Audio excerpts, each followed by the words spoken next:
तपतीर्थ दान व्रत आचरण गाता हरिगुण वारू नये। कोटी कुळे त्यांची वाटुली पाहती त्यातया घडती ब्रह्महत्या।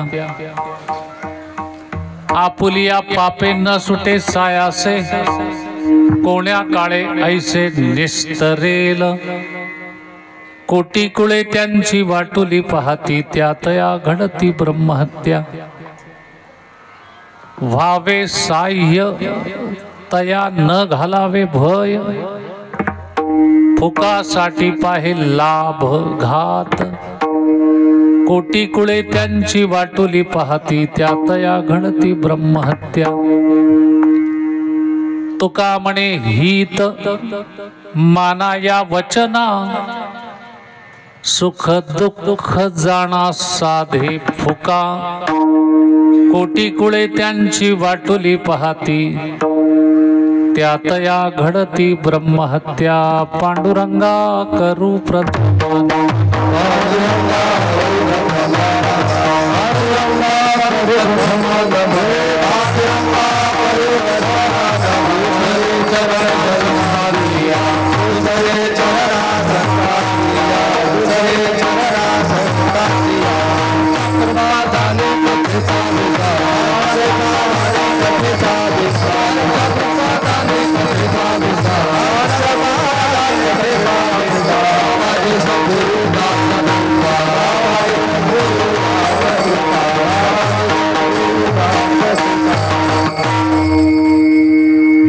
काय माझी वाणी मानेल संतांशी रंजवू चित्ताशी। आपुलिया माझी वाणी तुझे वर्णी गुणनाम ऐसे देई प्रेम काही गळा। नमो ज्ञानेश्वरा नमो ज्ञानेश्वरा निवृत्ती उदारा सोपान देवा। मुक्ताबाई नमो त्रिभुवन पावनी आद्यत्रय जननी देवाची। मनोजवम मारुत तुल्य वेगम जितेन्द्रियम बुद्धिमतां वरिष्ठम वातात्मजं वानरयुतमुख्यं श्रीरामदूतं शरणं प्रपद्ये। जयांचे किलिया स्मरण होय सकळ विद्यांचे अधिकरण तेची बंधू श्रीचरण श्री गुरूंचे ते नमस्कारोनी आता जोडो निया कर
तपतीर्थ दान व्रत आचरण गाता हरिगुण वारू नये। कोटी कुळे त्यांची वाटुली पाहती त्यातया घडती ब्रह्महत्या। प्रस्तुत प्राप्त प्रसंगी श्री क्षेत्र कन्हैयानगर जालना श्री विठ्ठल मंदिर संस्थान या ठिकाणी परमपूज्य ब्रह्मलीन वेदशास्त्र संपन्न श्री गुरु किसन महाराज साखरे यांच्या कृपाशीर्वादाने परमपूज्य गुरुवर्य आदरणीय हरिभक्तिपरायण भगवान बाबा आनंद गडकर, त्याचप्रमाणे हरिभक्तिपरायण गुरुवर्य नाना महाराज पोखरीकर यांच्या कृपा आशीर्वादाने आणि किसन महाराज ठोंबरे आमचे गुरुवर्य, त्याचप्रमाणे लक्ष्मण महाराज क्षीरसागर यांच्या कुशल मार्गदर्शनाने या ठिकाणी ग्रंथराज ज्ञानेश्वरी पारायण तथा भावार्थ रामायण आणि हरिनाम संकीर्तन सप्ताह असा त्रिवेणी संगम संपन्न होतो आहे। या प्रसंगी उपस्थित महाराष्ट्राच्या कान्याकोपऱ्यामध्ये ज्यांनी गाण्याचं वेळ लावलं असे गायन गंधर्व महाराष्ट्र भूषण आमचे आदरणीय हरिभक्तीपरायण संतोषजी महाराज वाघ, त्याचप्रमाणे गायन अलंकार त्यांनी सुद्धा या पंचकृषीला आपल्या आवाजाने वेळ लावलाय ते आदरणीय हरिभक्तीपरायण तुळशीरामजी महाराज दाभाडे, त्यांच्या समवेत असलेला सगळा टाळकरी संच, परिसरातून आलेले गायनाचार्य भजनी मंडळ, कन्हैयानगर येथलं भजनी मंडळ आणि वय अत्यंत लहान पण कीर्ती खूप महान महाराष्ट्राला जे काही मोजके नामवंत मृदंग वादक आहे, भरत महाराज पठाडे असतील किंवा आताच्या काळात विकास महाराज बेलुकर असतील, अगदी त्यांच्या पावलावर पाऊल टाकत मला वाटते एक कण त्यांच्या पुढे जाणार आहे माऊली महाराज भांबरगे। या सप्ताहाला सहकार्य करणारे ज्ञात अज्ञात सगळे कार्यकर्ते आणि आजच्या कीर्तनाचं विशेष आकर्षण असं आहे की आजच्या कीर्तनाला ज्यांची प्रमुख उपस्थिती आहे ते आमचे ज्ञानेश्वर माऊली मुळे महाराज, त्यांचं मला विशेष कौतुक आजच्या कीर्तनामध्ये करायचं आहे। त्याचं कारण असं आहे की आमच्या आईसाहेब मुक्ताबाईंचा पालखी सोहळा मुक्ताईनगरहून पंढरपुरापर्यंत जातो, एक मुक्काम आपल्या या कन्हैयानगरच्या मंदिरामध्ये असतो। आम्ही एक इच्छा व्यक्त केली होती की आपल्या पालखीला सगळं काही आहे, घोडा आहे, रथ आहे, वारकरी आहे, कीर्तनकार आहे, प्रवचनकार आहे, वारकरी भरपूर आहे, पण नगारखाना नाही। तो नगारखाना कोणीतरी द्यावा असं आम्ही आवाहन केलं होतं। माऊली महाराज मुळे यांनी एका शब्दाचाही विलंब न लावता आईसाहेब मुक्ताबाईंच्या पालखी सोहळ्याला कायमसाठी नगारखाना स्वतः विकत घेऊन दिलाय। एकदा त्यांच्यासाठी टाळ्या। त्याचं कारण असं आहे की आईसाहेब मुक्ताबाईचा ऋणानुबंध त्यांचा खूप जुना आहे, त्यांच्या आजोबापासूनची परंपरा आहे।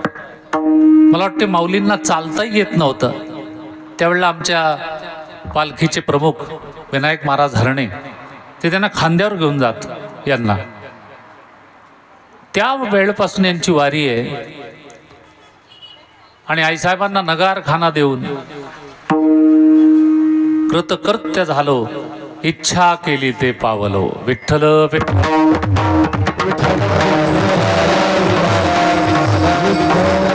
या प्रसंगी त्यांचं आणि त्यांच्या गावचे सरपंच, उपसरपंच, समस्त गावकरी या सगळ्यांचं मला कौतुक करावंसं वाटतंय की सगळ्या गावांनी हा जो प्रतिसाद दिलाय, हे आईसाहेबांची जी सेवा केलेली आहे, नक्कीच त्याच्या हजारो पटीने फल आईसाहेब त्यांना देतील।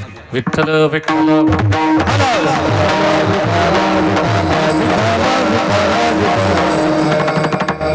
आजच्या सेवेकरता निवडलेला अभंग विश्वविख्यात जगतवंदनीय वारकरी संप्रदायाचे कळस, शब्द ब्रह्म, पंचम वेद, वैराग्य मूर्ती देहू निवासी संत तुकाराम महाराजांचा 5 चरणांचा. आपल्या जीवनामध्ये आपल्याला जर फुकट सुख मिळवायचं असेल, फुकट, तर ते कसं मिळवावं, आणि जर फुकटचं सुख मिळवता आलं नाही तर आपल्या जीवनात फुकटचं दुःख देखील कसं येईल हे सुद्धा सांगणारा आजचा अभंग आहे. विठ्ठल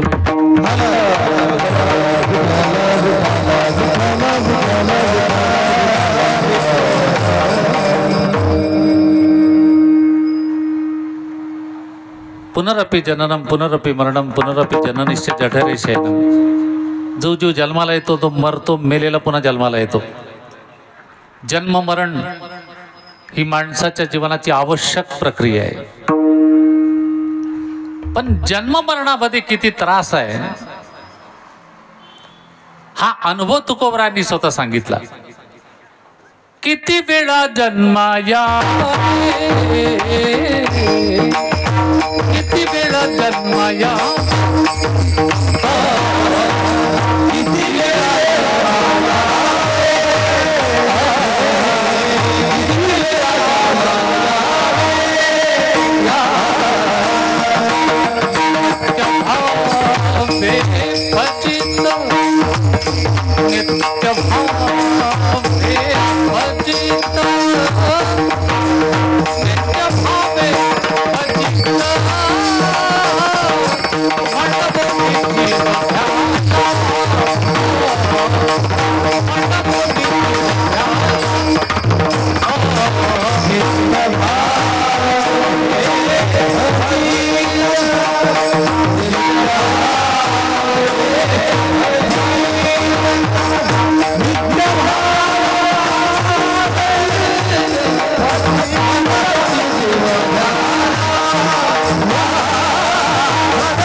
किती वेळा जन्मा यावे नित्य व्हावे फजित. तुकोबाराचा अनुभव आहे. माणूस जन्माला आला फजित होणार, मग तो कोणी असो, the man whoever he may be. तू जरी कीर्तनकार असला तरी फजित होणार. माणसा हा निसर्गाचा नियम आहे. या फजितीतून, या दुःखातून कोणीही मागे राहिलेलं नाही, अगदी देव सुद्धा. मग इतकं जर जन्म मरणाचं माणसाच्या जीवनात भय आहे, दुःख आहे, तर मग वारंवार जन्माची अपेक्षा करण्यापेक्षा हा जन्म जो दुर्लभ होता, गीतेने याचं वर्णन केलंय. बहुनाम जन्मना म्हणते ज्ञानवान माम प्रपद्यते वासुदेवा हा सर्वम इति स महात्मा सुदुर्लभ. जो अत्यंत दुर्लभ असलेला मानव देह आहे, तो जर भगवंतानी तुम्हा आम्हाला दिलाय, तर याच जन्मामध्ये राहून तो परमात्मा भेटेल असं कर्म आपल्या हातून का घडू नये. याच जन्मात देव भेटेल.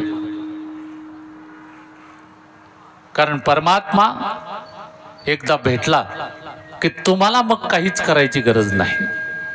सगळे कष्ट परमात्मा घेतो. कारण समाजामध्ये 2 प्रकारचे वर्ग सांगितले.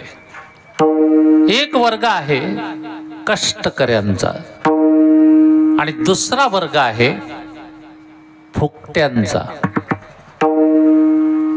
एक वर्ग कष्टकरी, दुसरा फुकट्या वर्ग. आता आपण कोणत्या वर्गात मोडतो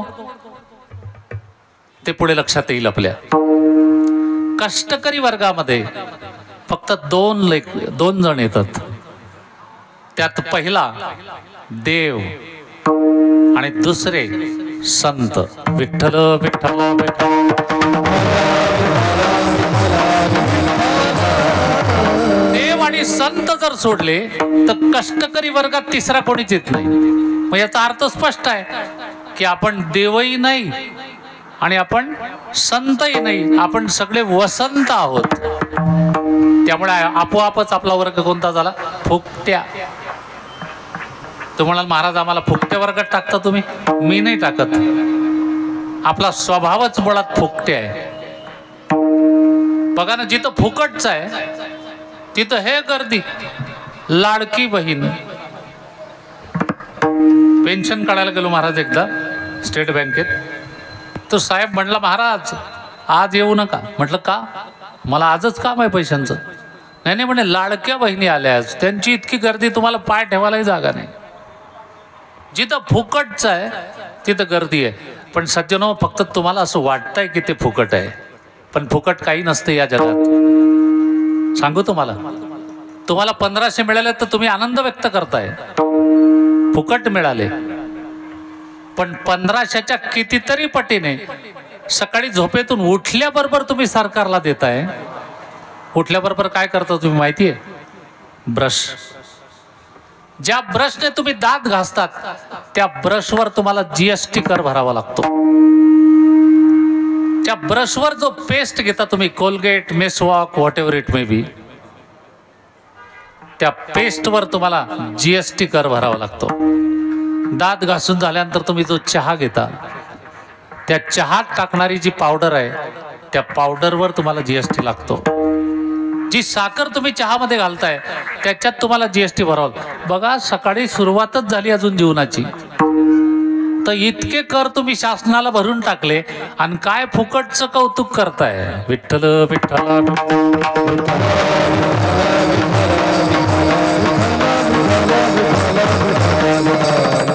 या जगात काहीच नाही, कष्टाचं आहे सगळं. पण मग कष्ट करण्याची आपली इच्छा नाही, कष्ट फक्त देव करतो. तुम्ही म्हणाल देवाने काय कष्ट केले? भक्ताच्या कैवार कष्टली विठ्ठले, कष्टली विठ्ठले,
कैवारे कष्टलीस विठ्ठले. आणि अंबऋषी कारणे जन्म 10 घेतले. अंबऋषीसाठी एवढे कष्ट घेतले देवानी, 10 वेळा आले देव. केवळ अंबऋषीसाठीच नाही तर चोखोबाची बहीण झाला शारंग धरू, वहिनी उघडादार हाका मारे. अहो, चोखोबाच्या बहिणीचं बाळंत पण करण्यासाठी चोखोबाच्या बहिणीचं रूप घेतलं आणि लुगडं नेसलं देवानी चोखोबाच्या पत्नीचं बाळंत पण करायला. आता बाळंत पण हे सुखरूप पार पडेल याची शाश्वती नसते का? शब्दातच मुळात अर्थ आहे. बाळंत पण, बाळ नाही तर अंत. इतकी कठीण क्लेशदायक असणारी घटना सुद्धा परमात्म्याने सुखरूपपणे पार पाडली आणि चोखोबासाठी कष्ट घेतले. पण काय झालं, आजचा समाजच मुळात विज्ञानवादी आहे.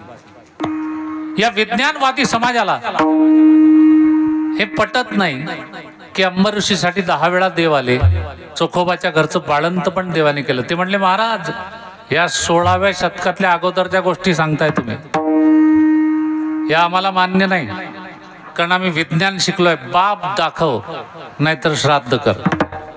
काहीतरी पुरावे असल्याशिवाय आजचा विज्ञानवादी समाज हे मान्य करायला तयार नाही. मला मान्य आहे की तुम्ही विज्ञान मानणारे लोक आहात. मी सुद्धा विज्ञानाचा माणूस आहे. मी आयुष्यभर विज्ञान आणि गणित विषय शिकवले, त्यामुळे तुमच्या मताशी मी सहमत आहे.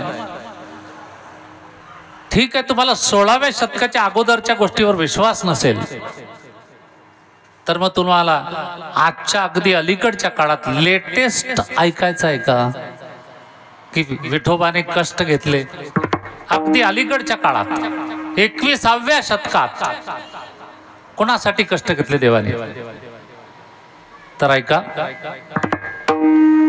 तुम्ही जर पुण्याला रेल्वेने गेले असाल तर मनमाड ते नगर याच्या मध्यभागी खंडाळा नावाचं एक रेल्वे स्टेशन आहे, आजही आहे खंडाळा. या खंडाळ्याला हरिभाऊ पवार नावाचा एक हरिजन समाजातला वारकरी, हरिजन पण वारकरी, तो रेल्वे गेटमनची नोकरी करायचा. रेल्वे गेट बंद करणे आणि रेल्वे गेली का रेल्वे गेट उघडणे ही त्याची ड्युटी. त्या दरम्यान काय झालं की आषाढी वारी आली. आता वारकरी असल्यामुळं वारकरी कधी वारी चुकवत नाही. पंढरीचा वारकरी वारी चुकवणे दी हरी, कधी तो वारी चुकत देत नाही. आणि ज्याची वारी चुकली तो वारकरी नसतो हो. बरेच अर्धवट वारकरी पाहिले म्या. मुक्ताईच्या पालखीसोबत आम्ही असतो तर आम्हाला पाहायला मिळतं. म्हणजे वारकरी तरी पहिल्यापासून येतात, थेट मुक्ताईनगर पासून. पण आमच्यातले काही महाराज मंडळी जी स्वतःला महाराज म्हणून घेतात, ते कोणी बीड पासून येतो, कोणी गेवराई पासून येतो. मग बीड पासून गेवराई पासून का झलक मारायला आली तुम्ही की हम भी है? याला वारकरी नाही म्हणत. आईसाहेब जिथून निघाल्या, जिथं पोहोचणार आहे तिथपर्यंत चालले तर तुम्ही वारकरी.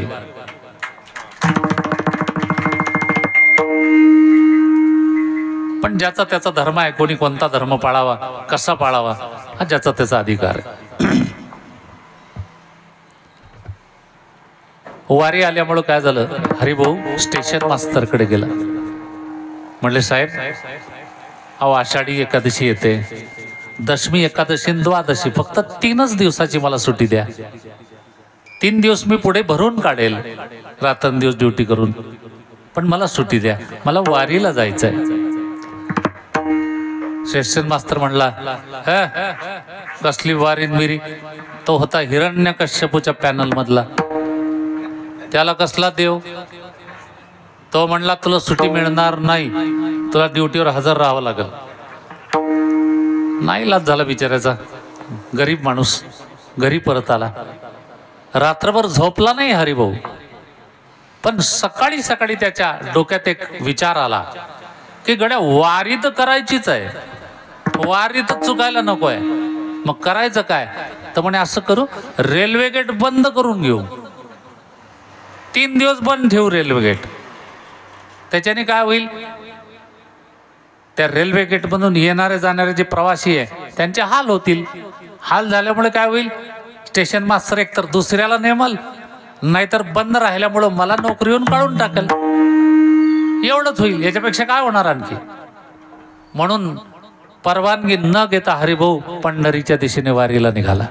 रेल्वे गेट बंद केलं, निघाला पंढरीच्या दिशेने. इकडे पांडुरंगाला प्रश्न पडला, अरे हरिभाऊ तू माझ्या वारीला येतोयस, रेल्वे गेट बंद करून आलाय, 3 दिवस तुझ्या परिसरातल्या लोकांचे किती हाल होतील रेल्वे गेट बंद असल्यामुळं.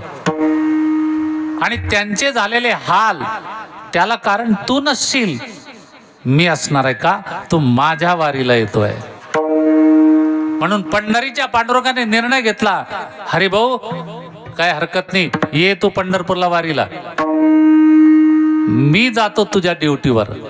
आणि पंढरीचा पांडुरंग विटेवरून खाली उतरला. दशमीच्या दिवशी खंडाळा रेल्वे स्टेशनवर आला आणि 3 दिवस हरिभाऊ पवारची रेल्वे गेट उघडणे बंद करण्याची ड्युटी पंढरीच्या पांडुरंगाने केली. विठ्ठल विठ्ठल.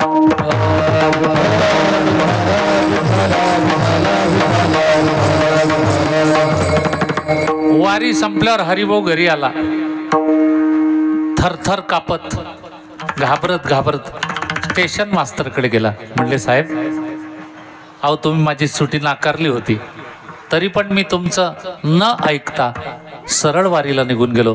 चुकलं साहेब माझं, काय शिक्षा असेल ती करा, मला नोकरीहून काढून टाकायचं असेल तरी चालेल म्हणे, पण करा महाराज काहीतरी शिक्षा. तर स्टेशन मास्तर हसायला लागला. अरे हरिभाऊ काय बोलतोयस की मी पंढरपूर गेलो होतो 3 दिवस रेल्वे गेट बंद करून, काय बोलतोस, तुझं डोकं ठिकाणावर आहे काय? कोण म्हणते रेल्वे गेट बंद होतं? अरे रेल्वे गेट तर सुरू होतं आणि तूच होता ड्युटीवर. तू असं कसं काय बोलतोस? तुझ्या डोक्यात फरक पडला वाटते. तो म्हणला, साहेब खोटं नाही बोलणार हो, वारकरी आहे मी. मी खरंच पंढरपूरच्या वारीला गेलो होतो रेल्वे गेट बंद करून. चल म्हणे साहेब, तुम्ही जर म्हणता की मी वारीला गेलो नव्हतो, इथेच ड्युटीवर हजर होतो, तर मग माझ्या 3 दिवसाच्या सह्या दाखवा बरं. कोंडीत पकडलं वारकरीने साहेबाला. माझ्या सह्या दाखवा की मी हजर आहे म्हणून. रोज सही करावी लागते ड्युटीवर गेल्यावर. लगेच स्टेशन मास्तरने रजिस्टर काढलं मास्टर आणि दाखवलं, हे बघ या 3 दिवसाच्या तुझ्या सह्या आहे. हरिभाऊन पाहिलं, डोक्याला हात मारला. अरे सह्या तर आपल्याच आहे, ह्या सह्या कोणी केल्या? पण बारकाईने त्या सहीकडे पाहिलं तर जिथे सही केली होती हरिभाऊची पांडुरंगाने, त्या सहीवर बुक्का पडलेला होता आणि तुळशीची पानं पडलेली होती. लक्षात आलं हरिभाऊच्या, माझ्या पंढरीच्या पांडुरंगाशिवाय ही ड्युटी कोणी करणार नाही. सज्जनो, आजच्या विज्ञानवादी समाजाला जर ही गोष्ट मान्य नसेल किंवा ही गोष्ट खरी आहे का खोटी आहे हे तपासायचं असेल, तर या वर्षीच्या आषाढी वारीला पंढरपूर जाऊ नका. मग कुठं जा? खंडाळा रेल्वे स्टेशनवर जा.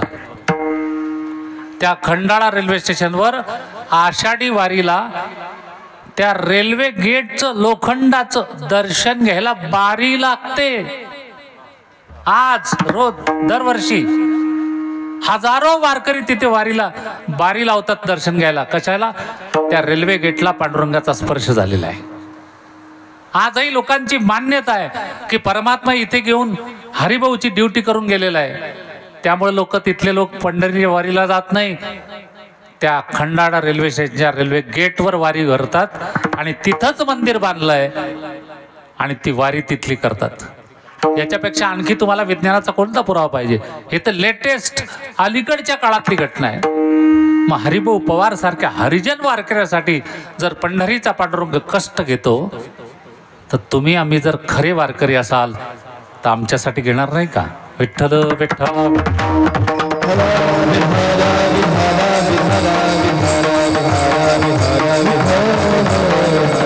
केवळ देवच नाही तर संत सुद्धा कष्टकरी वर्गात येतात. जगाच्या कल्याण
जगाच्या कल्याणा संतांच्या विभूती आणि देह कष्टविती परोपकार्य.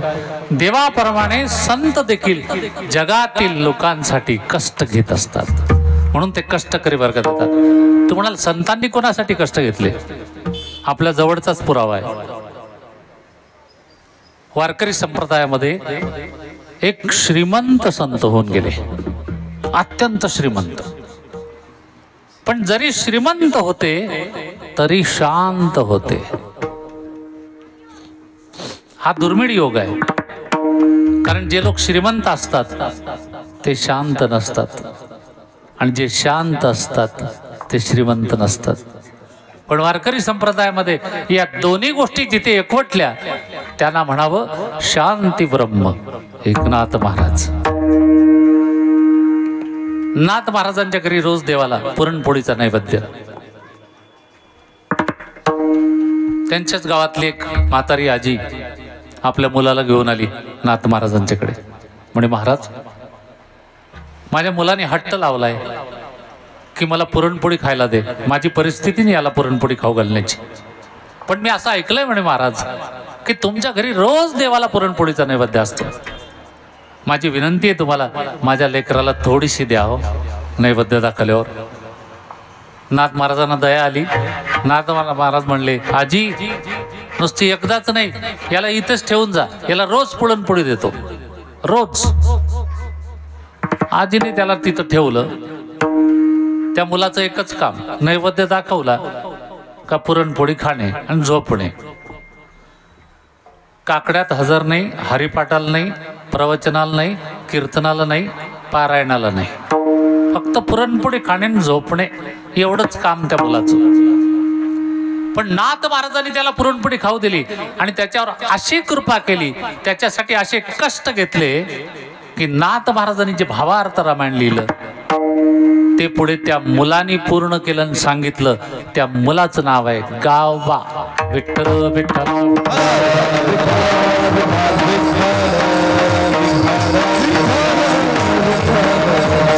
एका शिक्षण नसलेल्या मुलाने भावार्थ रामायण लोकांना सांगावं, लिहावं. ही कृपा संतांची आहे. संत हे समाजासाठी सुद्धा कष्ट घेत असतात. देव आणि संत कष्टकरी वर्गात येतात आणि तुम्ही आम्ही फुकट्या वर्गामध्ये.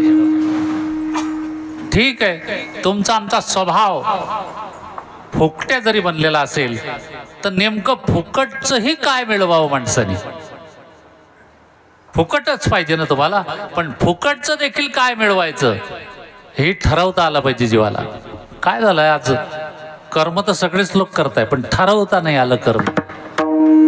म्हणून माणसं जीवाच्या व्याख्येत बसणारी दुर्मिळ आहे. जीवाच्या व्याख्येत सगळेच माणसं बसत नाहीत. 84 लक्ष सगळेच जीव आहे हो. कुत्रा, बैल, गाय, म्हैस, मांजर, गाढव, माणूस सगळेच जीव आहे. पण फरक किती बघा. असं कधी ऐकलं पाहिलं का तुम्ही का एखाद्या सप्ताहामध्ये कीर्तन ऐकायला बैल आला? नाही, बैल येत नसतो कीर्तन ऐकायला, माणसं येत असतात. असं कधी पाहिलं तुम्ही की एखादी म्हैस खूप चांगली बसली आहे? म्हशीला चांगलं बसता येत नाही, माणसाला चांगलं बसता येतं. असं कधी ऐकलं तुम्ही एखाद्या कुत्र्याने एकादशी केली? कुत्रे एकादशी करत नाही, माणसं करतात. असं कधी ऐकलं तुम्ही एखादा गाढव वारीला गेला? गाढव वारीला जात नाही, माणसं जातात वारीला. केवढा फरक आहे. गाढव बी जीव आहे, माणूस बी जीव आहे. बैल बी जीव आहे, माणूस बी जीव आहे. कुत्राही जीव आहे, माणूसही जीव आहे. पण मग जीवाच्या व्याख्येत का बसत नाही? त्याचं कारण आहे, जीवाची व्याख्या माऊलींनी सांगितली की जीव म्हणजे काय. नीट लक्ष देऊ नये का? कर्माची अगतिकता, ज्ञानाची गरज आणि भक्ती हा स्वभाव ज्याच्यामध्ये असेल त्यालाच जीव म्हणून घेण्याचा अधिकार आहे. कर्माची अगतिकता याचा अर्थ काय? कोणतं कर्म अग्रक्रमाने करावं आणि कोणतं नंतर करावं हे जीवाला ठरवता आलं पाहिजे हो. बघा, कीर्तनाची वेळ काय आहे? 9 ते 11 किंवा 8 ते 10. साधारणपणे महाराष्ट्रात याच वेळेत कीर्तन होतात वारकरी संप्रदाय. आणि नेमकं ही जी वेळ आहे रात्रीची 8 ते 11, याच वेळेला तर सगळं खास खास असतं. कुठं? टीव्हीवर. भाग्य दिले तू मला राजवर्धन आणि कावेरी, तुला शिकवीन चांगलाच धडा, अक्षरा, अधिपती आणि भुवनेश्वरी. आणि आपल्या जिल्ह्याला पालकमंत्री कोण झाले या बातम्या बी याच वेळेला. मग आता बघा, नेमकं 9 ते 11 टीव्ही समोर बसून एखादी मालिका पाहायची का कन्हैया नगर मध्ये सुरू झालेल्या सप्ताहाच्या मंडपात जाऊन कीर्तन ऐकायचं. आला का नाही प्रश्न? पण ज्यांची पावलं कन्हैया नगर मधील धर्म मंडपात कीर्तन ऐकायला आली ते जीवाच्या व्याख्येस पात्र झाले. विठ्ठल विठ्ठल.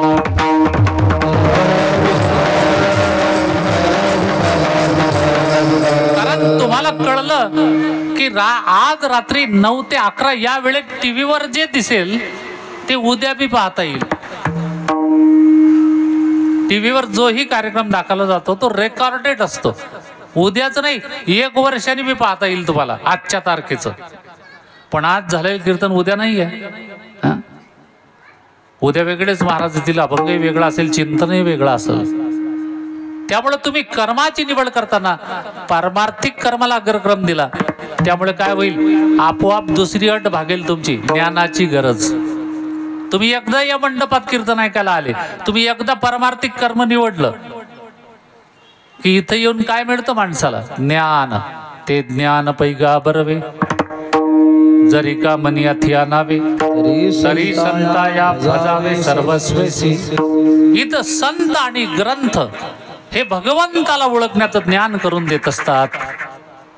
आणि एकदा का भगवंताला ओळखण्याचं ज्ञान संत आणि ग्रंथांच्या मार्फत आपल्याला झालं की आपोआप त्या दिवसापासून तुमचा स्वभावच मुळात भक्ती बनतो. विठ्ठल विठ्ठल.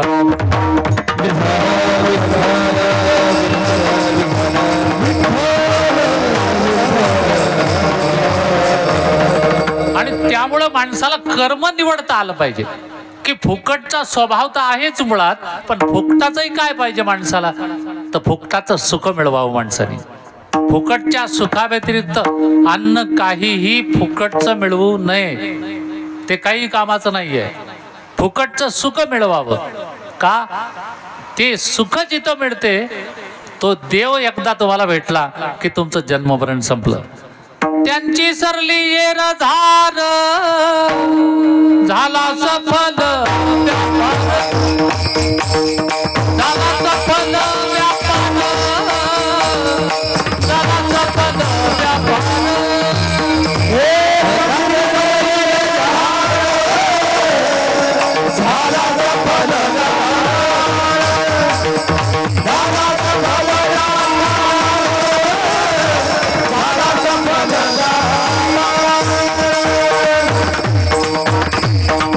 एकदा देव भेटला म्हणजे फुकटचं सुख मिळेल. आणि त्यामुळं देव भेटल्यामुळं त्यांची सरली येर झार. येर म्हणजे जन्माला येणे, झार म्हणजे मृत्यू पावणे, जन्म मरणच संपत्ती माणसाचं. त्यामुळं कर्माची निवड करत असताना फुकटचं जरी असेल तरी सुखाची निवड करा. मग ते फुकटचं सुख कशाने मिळेल? तुकोबाराय सांगताय आजच्या अभंगाच्या शेवटच्या चरणामध्ये. तुका म्हणे हित माना या वचन. तुका म्हणे हित माना वचन. तुका म्हणे हित माना वचन. तुका म्हणे हित माना वचन. तुका म्हणे हित माना वचन. तुका म्हणे हित माना वचन. तुका म्हणे हित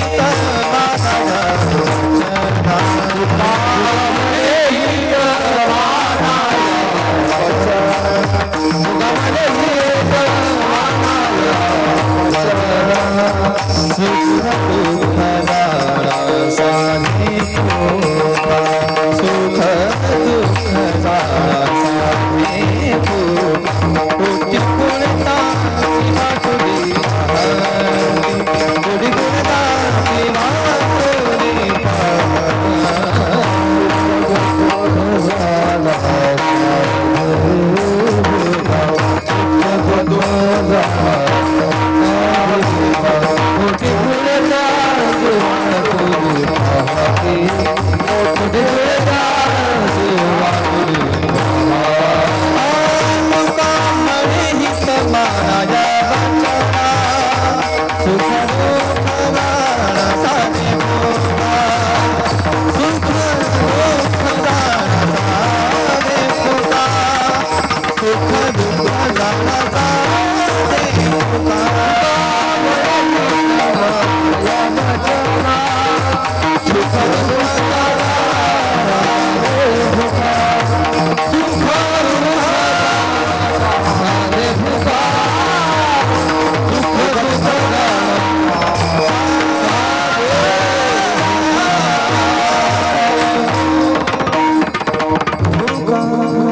तुका म्हणे हित मानाया वचना, सुख दुःख जाणा साधे फुका. फुकटचं सुख कशाने मिळेल? तुमच्या हिताचं संतांनी जी वचनं सांगितली ती मानली तर फुकटचं सुख. आणि तुमच्या हिताचं सांगूनही संतांनी सांगितलेली वचनं जर तुम्ही मानलीच नाही तर फुकटचं दुःख देखील. संत हे आपल्या हिताचं सांगतात. पण बरेच लोक म्हणतील महाराज कोणीतरी यावं ना आम्हाला आमचं हित कशात आहे हे सांगावं. इतके खुळे नाही आम्ही. प्रत्येक माणसाला आपलं हित कशात आहे कळतंय. लहान लेकरालाही कळतं हो आपलं हित कशात आहे. त्यामुळे हिताच्या संदर्भामध्ये प्रत्येक व्यक्तीने आपल्या जीवनाशी हिताचा अर्थ एक स्वतंत्र निर्माण केलेला आहे. काही लोकांनी असा अर्थ काढलाय की गावामध्ये, कॉलनीमध्ये, नगरमध्ये कोणाकडेच एवढी संपत्ती असणार नाही तेवढी मी जमवली की माझं हित झालं. मग त्या संपत्ती जमवण्याच्या मागे जो लागतात कारण त्यांना ते हिताचं वाटतं. पण संपत्ती जमवली म्हणजे माणसाचं हित होते. दिस इज नॉट फेअर. हे तितकंच खरं नाहीये. बघा भंडारा डोंगराच्या खाली एक गाव आहे. तुकाराम महाराज तिथं बाजार करायला यायचे बघा. भंडारा डोंगराच्या खाली तुकाराम महाराज बाजार करायला यायचे. ते गाव सुदुंबरे. नवलख उमरे. नवलख उमरे. त्या गावाला एक माझं कीर्तन होतं वास्तुशांतीनिमित्त. एका माणसाने घर बांधलं. वास्तू प्रवेश होता. गेलो मी तिथं कीर्तनाला. पोचल्याबरोबर त्यांनी मला म्हटलं महाराज एवढ्या लांबून आले 650 किलोमीटर आहे तर म्हणले अगोदर फ्रेश व्हा हातपाय धुवा. म्हटलं काय हरकत नाही चला. त्याने मला बाथरूमपर्यंत नेलं हातपाय धुवायला. पण तिथं बादली ठेवलेली नाही, पाणी नाही, मग्गा नाही, साबण नाही, काहीच नाही. मी म्हटलं का हो हातपाय धुवायला आणलं मला आणि इथं पाणीच नाही. ते म्हणले महाराज थांबा ना. तुम्ही काय करा हा नळ आहे या नळाखाली फक्त असे हात करा. त्या नळाखाली मी असे हात केले. नळावून पाणीच पडायला लागलं ना डायरेक्ट. त्याला कॉक नाही, काही बटन नाही ना काहीच नाही. म्हटलं का हो काय आधुनिक नळ आहे तुमचा की नुसते खाली हात करता बरं पाणी? तो म्हणले महाराज हा सेन्सर बसवलेला नळ आहे. म्हटलं वा काय आधुनिक पद्धतीने घर बांधलं तुम्ही. असं करत करत त्यांनी सगळं बंगला मला दाखवला. पण बंगला दाखवत असताना 10 मिनिटात एक वाक्य तो 25 वेळा बोलला. ते वाक्य होतं महाराज हा बंगला बांधायला 4 कोटी रुपये लागले. 25 वेळा बोलला. मला रागही आला त्याच्या बोलण्याचा. पण म्या म्हटलं आता बोलून फायदा नाही. का आपल्याला अजून कीर्तन करायचं आणि मग पाकिट घ्यायचं आहे. त्यामुळं आता बोलण्यात काही अर्थ नाही. मग मी कीर्तन होऊ दिलं, पाकिटही घेतलं आणि मी त्या माणसाला विचारलं पाटील व म्हटलं का हो बंगला छान बांधला 4 कोटीचा. तुम्हाला मुलं किती हो? म्हणले 2. म्हटलं पाटील व असं आहे माणसाचं जीवन अनिश्चित आहे. कधी काय होईल सांगता येत नाही. जनाबाई सांगतात जडी बुळ बुळे देखता देखता जडी बुळ बुळे देखता देखता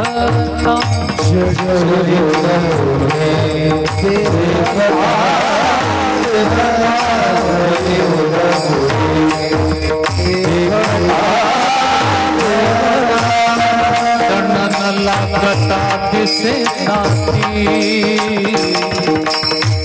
चढन लागता दिसे नाती तैसा संसार पाहता पाहता तैसा संसार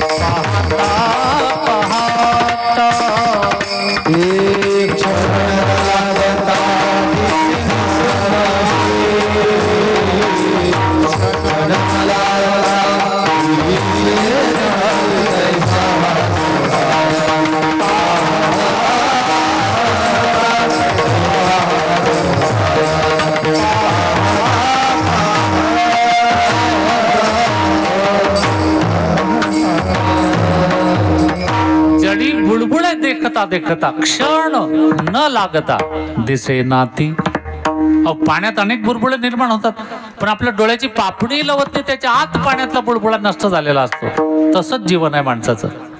लोक म्हणतात आता तर बोलले आमच्याशी, गेले. अनिश्चित जीवन आहे. म्हटलं पाटील बा, एक दिवस तुम्हाला बी मरण येईल, मला बी येईल. फक्त मी देवाकडे एक प्रार्थना केलेली आहे, विनंती केलेली आहे की देवा मला जेव्हा मरण देशील तर ते तेव्हाच दे की जेव्हा मी कीर्तन करत असेल. कीर्तन करता करताच मला मृत्यू यावा, हे मागणं आहे माझं पांडुरंगाकडे. कितपत देव पूर्ण करतो देवालाच माहित. म्हटलं पाटील भाऊ, एक दिवस तुम्ही बी मरणार, मी बी मरणार. समजा जर पाटील भाऊ तुम्ही मेले, मरू नाही म्हटलं तुम्ही, पण मेले, तर तुमची जी 2 मुलं आहे त्यांनी तुम्हाला तुमच्या बंगल्याच्या वरच गच्चीवर जाळायची व्यवस्था केली आहे काय? 4 कोटीच्या बंगल्यावर. ते म्हणले महाराज असं काय बोलता, 4 कोटी नाही, 400 कोटीचा बंगला बांधणाऱ्याला सुद्धा आमच्या गावाच्याच बाहेर नेऊन जाळतात. म्हटलं पाटील बा, तुमच्याच गावात नाही, अख्ख्या विश्वात तुम्ही संपत्ती किती कमवा, ती इथेच ठेवून जावी लागते. शेवटी तुम्हाला गावाच्या बाहेरच नेऊन जाळतील. मग जर गावाच्या बाहेर नेऊन जाळलं आणि ती संपत्ती तिथेच पडून राहिली, तर संपत्ती कमवली म्हणजे तुमच्या हिताचं झालं का? Not at all. काही लोकांनी हिताचा असाही अर्थ स्वतःशी बांधलेला आहे की कुच्चर वट्यावर बसून तो अमका तसा आहे आणि ती तमकी तशी आहे, असं बोललं म्हणजे आपलं हित झालं. म्हणून बरेच लोक कुच्चर वट्यावर बसतात. पण तुमचं कन्हैया नगर मला आवडलं की तुमच्या या नगरमध्ये कुच्चर वटा नाही. I like it. कारण कुच्चर वटावर बसणारा काय करतो, एक तर कोणाची निंदा करतो, नाही तर कोणाची स्तुती करतो. मग तुम्ही कोणाची निंदा केली, कोणाची स्तुती केली, तर अनेकांची स्तुती आम्हा ब्रह्महत्या. अहो पाप लागते माणसाला ब्रह्महत्येचं. त्यामुळे ते देखील तुमच्या हिताचं नाही. मग हिताचं काय आहे? हित ते करावे देवाचे चिंतन,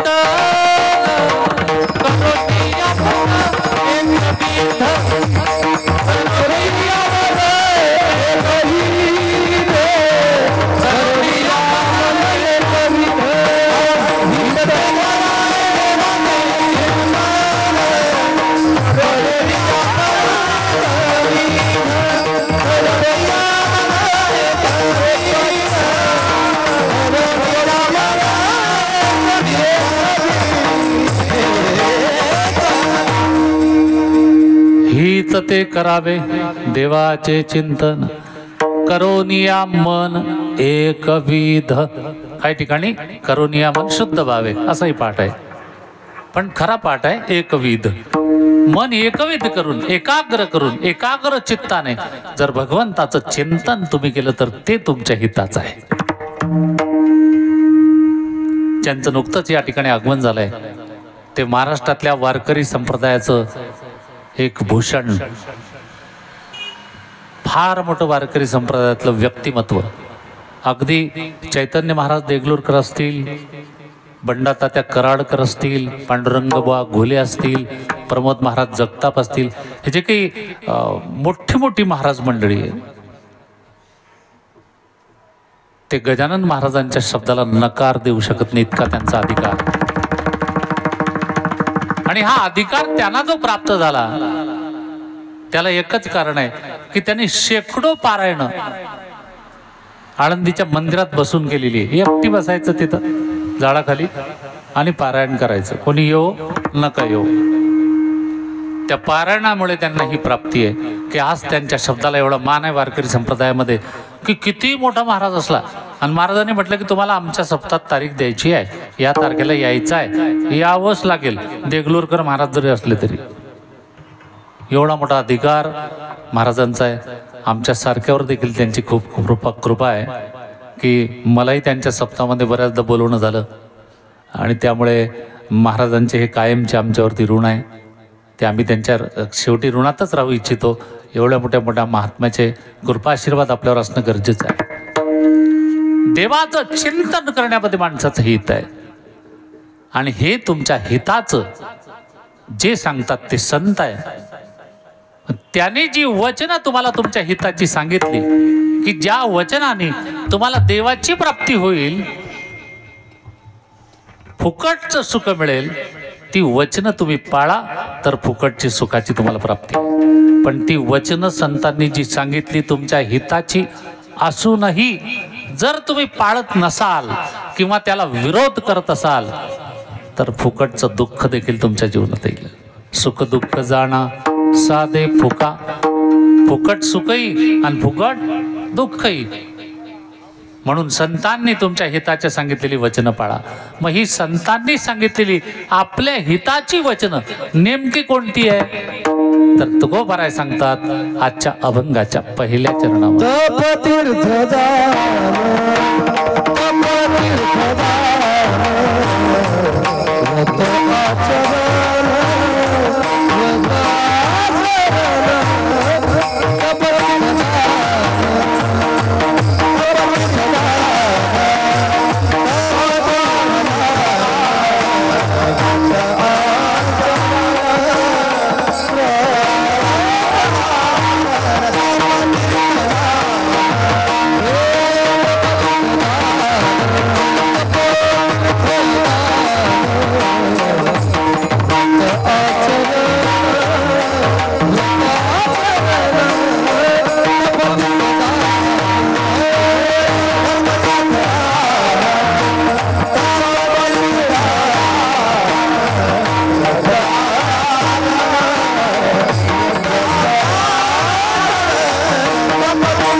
एकदा टाळ्या वाजवा महाराजांसाठी. काय सुंदर चाल, माझ्या आवडीची चाल म्हटली.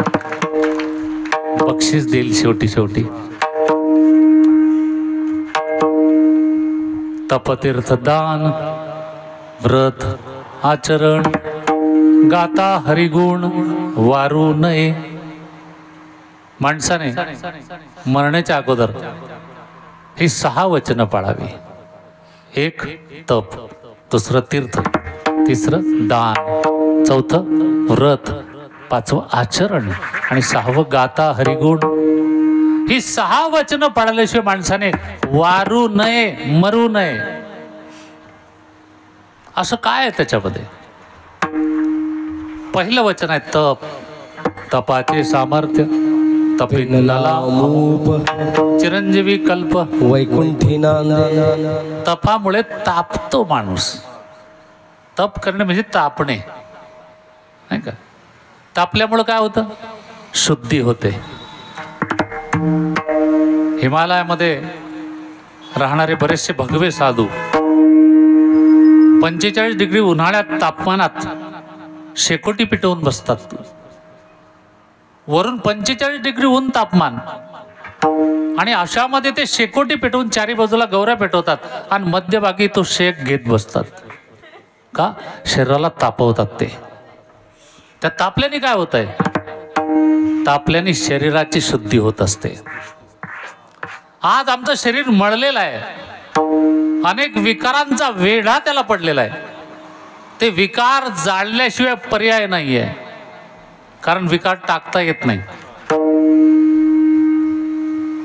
माणूस मंदिरात जातो, तो का म्हणे प्राण करा देवासी अर्पण. प्राणासहित अर्पण व्हावं माणसाने. मग प्राणासहित झाले म्हणजे ते विकार पण दिले का नाही? पण बाहेर मंदिराच्या आल्याबरोबर आणखी विकार जसे तसे राहतात. जरी महाराज असला तरी त्याच्यातही विकार आहे, लोभ महाराजमध्ये. तारीख घेतो साताऱ्याची हां, आणि जातो सांगलीला जयंत पाटील राष्ट्रवादीच्या अध्यक्षांकडं.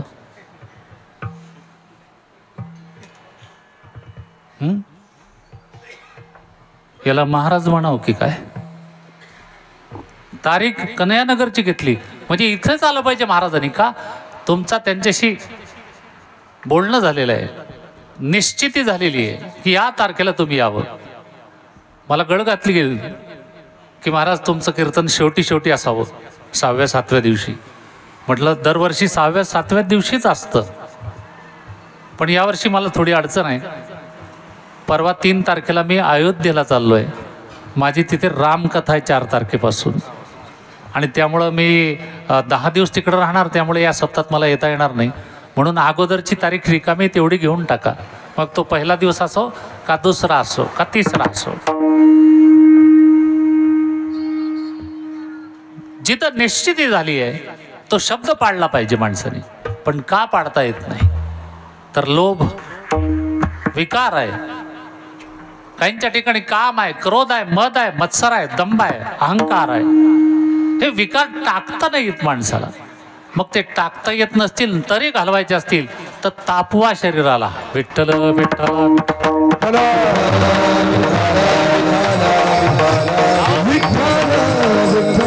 ब्रह्मदेवानी तापवलं, तप केलं तर सृष्टी निर्माण झाली. ब्रह्मदेवाच्या सृष्टीने माणूस निर्माण झाला. ब्रह्मदेवाच्या तपाने या सृष्टीतले प्राणी निर्माण झाले. ब्रह्मदेवाच्या तपाने या सृष्टीतले पशुपक्षी निर्माण झाले. ब्रह्मदेवाच्या तपाने या सृष्टीमध्ये धनधान्य निर्माण झालं. तपाची ताकद आहे. हा हा, वा ठला विठ्ठला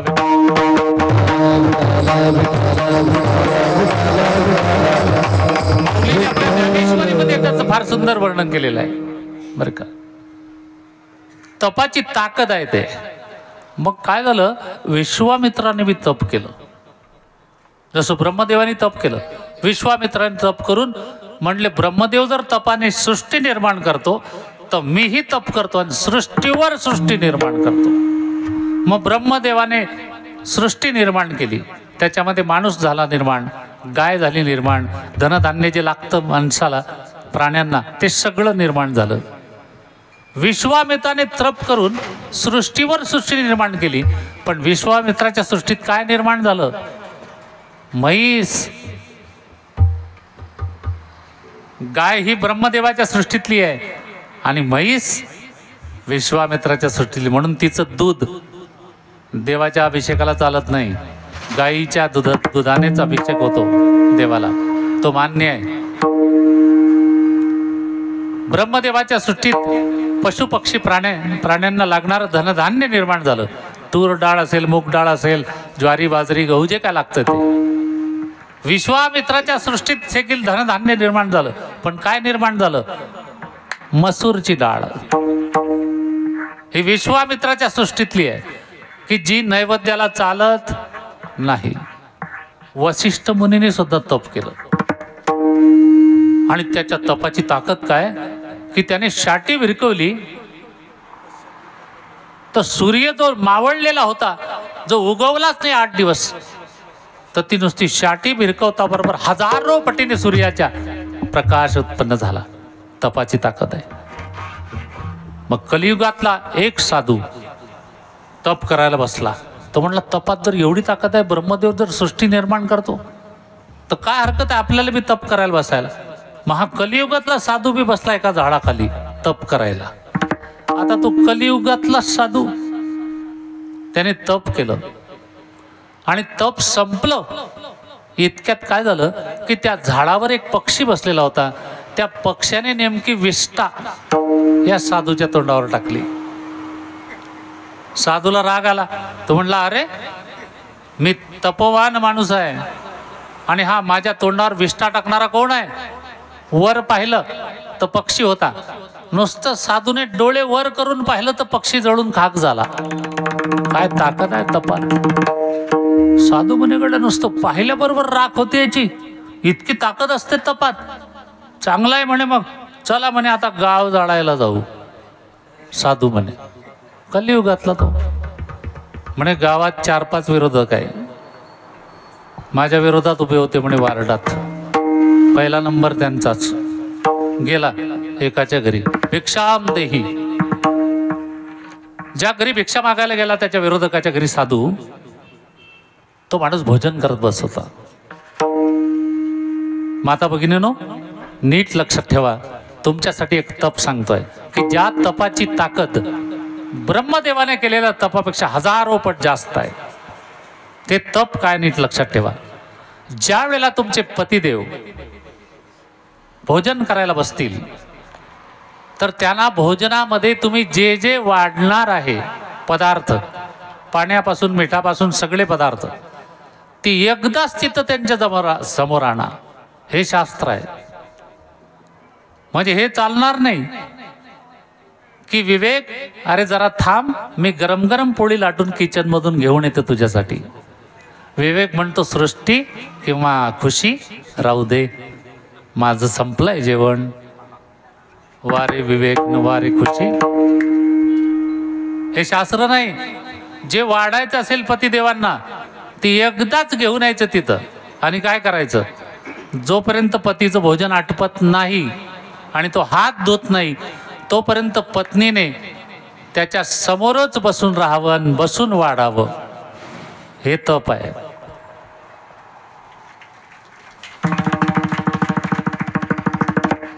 साधू इकडे आरोळ्या मारतोय, भिक्षाम देही.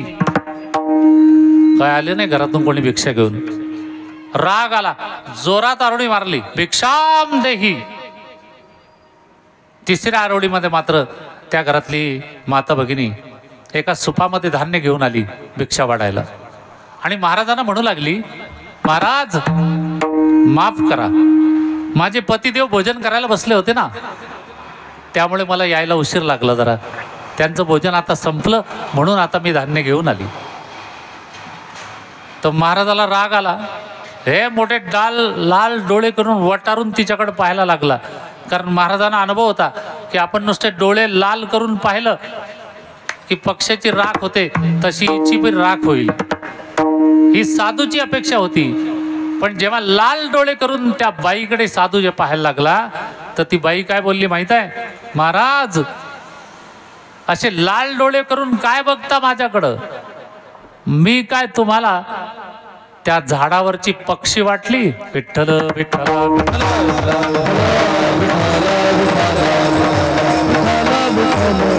ज्या वेळेला ती माता भगिनी असं बोलली तर ऐकल्याबरोबर साधूचं आईस्क्रीम झालं.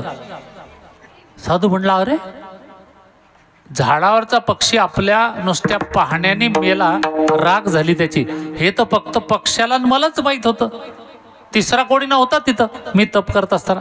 या बाईला कसं का माहित पडलं. ती म्हणली, महाराज तुम्ही वनात जाऊन जंगलात जाऊन तप केलं, मी रोज माझ्या घरी पतिदेवांची सेवा करून तप करते, त्यामुळे तुमच्या तपापेक्षा माझी ताकद जास्त आहे. विठ्ठल विठ्ठल.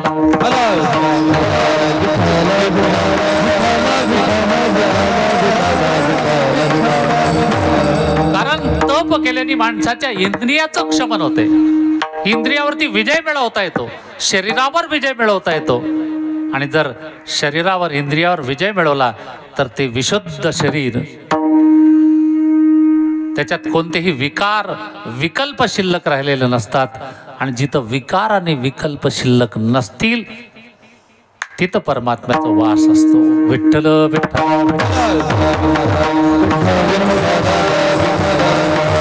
म्हणून तप करा. तप करताना नाही आलं तुम्हाला, कारण तप करायला 12 वर्ष लागतात. तप करायला 12 वर्ष लागतात. तर काही फक्त तेवढं तुम्ही शरीराला तापवलं तरच तप होते असं नाहीये.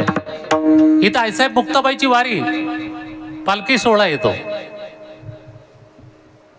या पालखी सोहळ्याचं तुम्ही स्वागत करतात फार सुंदर. मी पाहिलं मागच्या वर्षी. अतिशय उत्साह असतो कन्हैयानगरमध्ये. आणि इथून बरेचसे लोक आईसाहेबांबरोबर पंढरपूर पर्यंत येतात. तुम्ही पंढरीला आईसाहेबांच्या बरोबर वारी केली, हेही तपच आहे.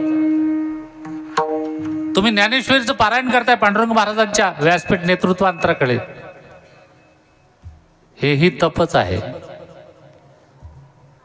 तुम्ही जे जे परमार्थिक कर्म करतात ती सगळी तपात मोडतात. काही शारीरिक तप असतात, काही मानसिक आहे, काही वाचिक तप आहे. बरं का, ही कोणत्या ना कोणत्या प्रकारची तप घडत असतात. तप जमतच नसेल तुम्हाला किंवा तुमची इच्छा नसेल करण्याला, नका करू.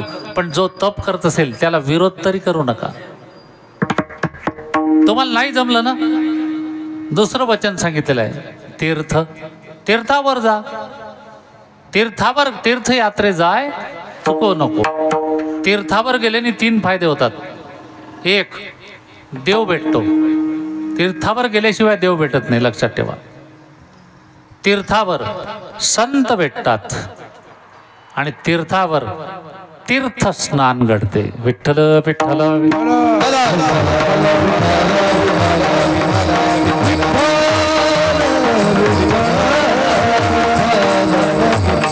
कारण जिथं तीर्थ आहे, जिथं संत आहे, तिथंच देव राहतो. तीर्थ आणि संत सोडून देव राहतच नाही.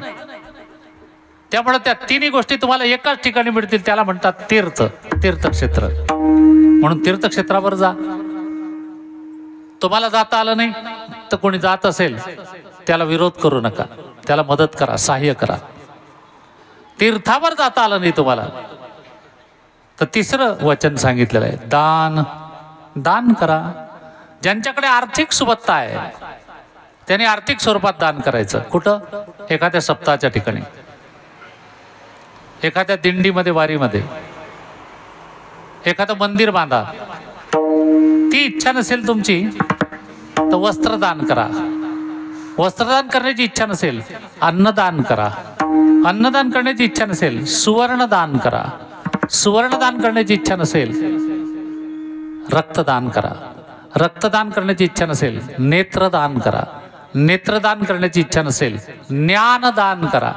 आणि कोणतंच दान करण्याची इच्छा नसेल तुमची तर कमीत कमी या मंडपात येऊन श्रमदान तरी करा. विठ्ठल विठ्ठल.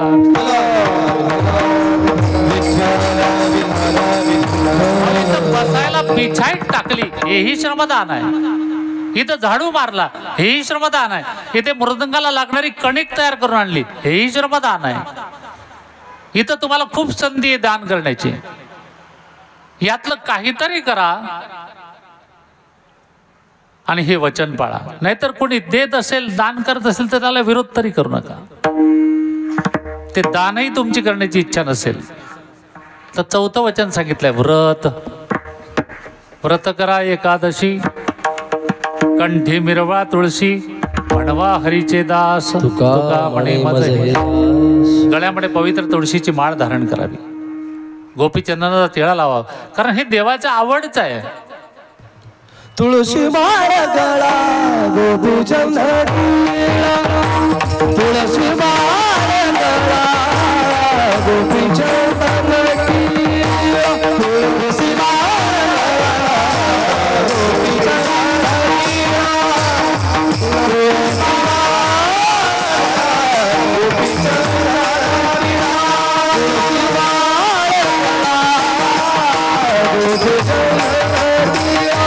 तुळशी माळ गोपीचंदन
तुळशी माळ गळा गोपीचंदन टिळा हृदयी कळवळा वैष्णवांचा आवडे देवासी तो एका प्रकार नामाचा उच्चार हे आवडतं देवाला त्याचं एकादशीचं व्रत केलेलं आवडतं देवाला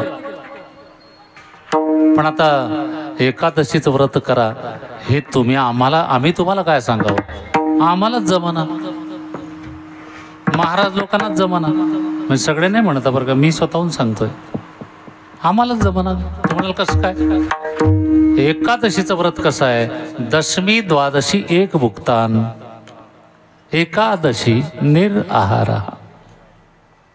असं केलं तर व्रत पण नेमकं काय व्हायला लागलं द्वादशीलाच नेमका काला असतो बहुतेक सप्ते एकादशीच्या दुसऱ्या दिवशीच काला असतो आणि मग बऱ्याच ठिकाणी माझी काल्याची कीर्तन असतात मग लोक काय म्हणतात महाराज कालची एकादशी होती आज द्वादशी काला झाला आता महाप्रसाद घेऊन सोडून टाका एकादशी आम्ही म्हणतो खरं आहे सोडून घेतो एकादशी मग एकादशी सुटली ना हां मग त्याच दिवशी पुन्हा संध्याकाळची कीर्तन सेवा असते कोणत्या तरी गावाला मग त्या गावाला पोहोचलं की ते लोक काय म्हणतात महाराज एवढ्या लांबून आले 2 घास तर खा आमच्या घरी